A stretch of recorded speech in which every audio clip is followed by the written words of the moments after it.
Many of us have a very specific, almost unavoidable image that comes to mind when we hear the word heaven.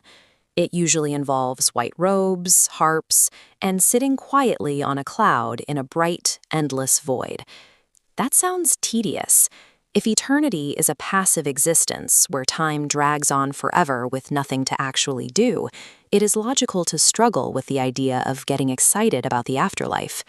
However, that image of a quiet, empty paradise is a modern cultural invention. The actual biblical scriptures describe a highly active, vibrant reality. Heaven represents human life finally functioning exactly as it was originally intended. There is a common worry that entering the afterlife means shedding our personalities and memories to become generic amnesiac spirits. The biblical text offers a sharp contrast to this fear. In Matthew chapter 8, Jesus describes people coming together from all over the world to sit down at a feast with Abraham, Isaac, and Jacob.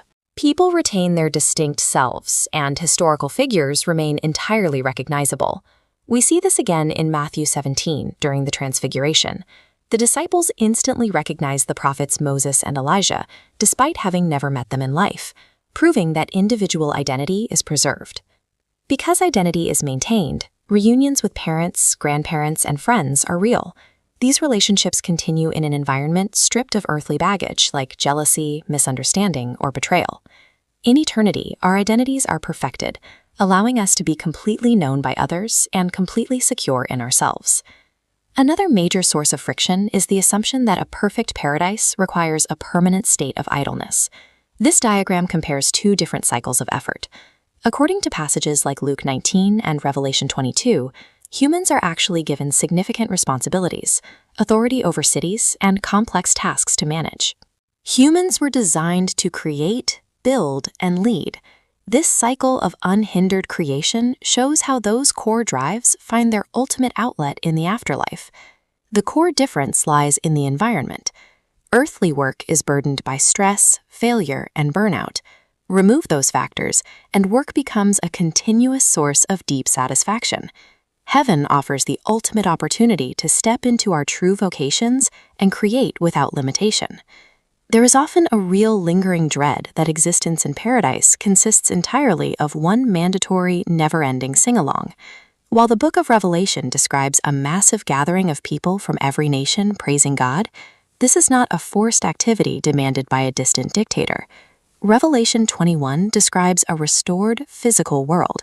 It is a place without darkness, sickness, or death, where every anxiety of the human condition has been permanently removed. In this environment, humanity's connection with God moves from a limited struggle to a direct face-to-face reality. As Revelation 22 explicitly states, they will see his face. Standing in a perfectly restored world without fear, while looking directly at the creator of life itself, makes worship a natural and involuntary reaction to pure awe. This framework connects three concepts: the original design of Eden, the fracture of earthly history, and the restoration of heaven. Perfect relationships and God's presence existed at the beginning. When the fracture dissolves, the timeline snaps together, linking our original design to final restoration. The writer of Psalm 16 describes this restored state as a fullness of joy. This is exactly the permanent state of peace that humanity has been searching for since the initial fracture. Jesus reinforced this in the Gospel of John, promising to prepare a place for his followers. He frames the afterlife as an intentionally prepared personal home. For those who trust in God, eternity is a purposeful homecoming, a world of meaningful work and restored community.